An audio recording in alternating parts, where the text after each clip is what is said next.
Hello everybody, welcome back to my YouTube channel. I hope you're well and I hope you're happy.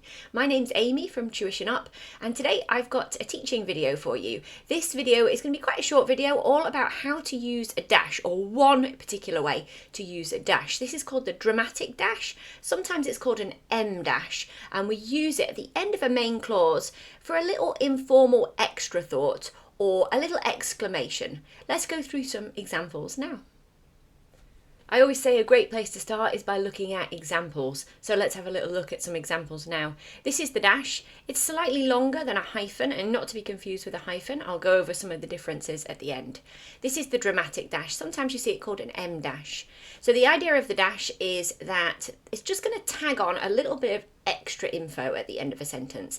The dramatic dash is often used to shock or surprise people, the reader, whoever's reading. So let's have a look at this example. There was a long wait, and then we've got the long dash, perhaps the longest of his life. I'll be there, I promise. Lilies are my favourite flowers, after tulips, of course. I enjoy playing on my trampoline. I can jump higher than my sister.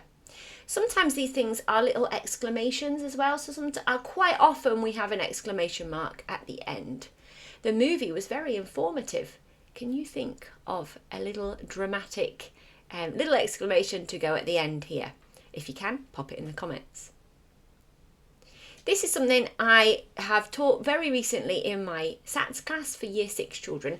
We looked at this picture and we had a go of trying to come up with some sentence using the dramatic dash at the end. And some of the ones we came up with were over this side. So I wrote, the penguin popped his head out of the sewer. Here he is down here. And then the children came up with, what a cheeky little guy. It's important to note here, actually, I haven't mentioned it, but that we do have a space between the word that comes before the dash and the word that comes after the dash. And that's slightly different to the hyphen, which I'll go through in a minute.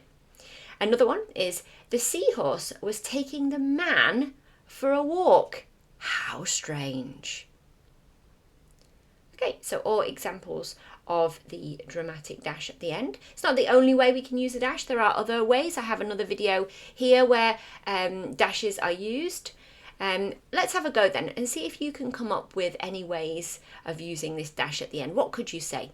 He danced so well. What could we say after that? I loved watching the bird. What would you like to add on at the end? If you pop it in the comments, then I can have a little look. And thank you for watching this video. I hope you have learned something. If you have, be sure to give it a thumbs up, big thumbs up, and a like, and maybe a comment. I'm just going to go through the differences with the hyphen then, because that's important. So with the hyphen then, a lot of people have like a hyphenated surname. Okay, so Lloyd Jones or something in their last name, and they will have a little hyphen that goes between those two names. And there's no gap with the hyphen. The word is just squished really close together.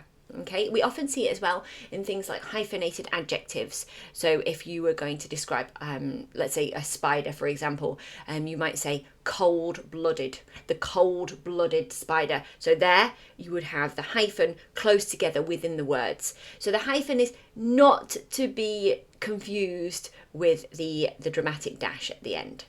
And like I said before, there's lots of other ways that you can use dashes. This is just one example, and I hope it's useful. Thanks for watching, and I'll see you next time. Bye-bye.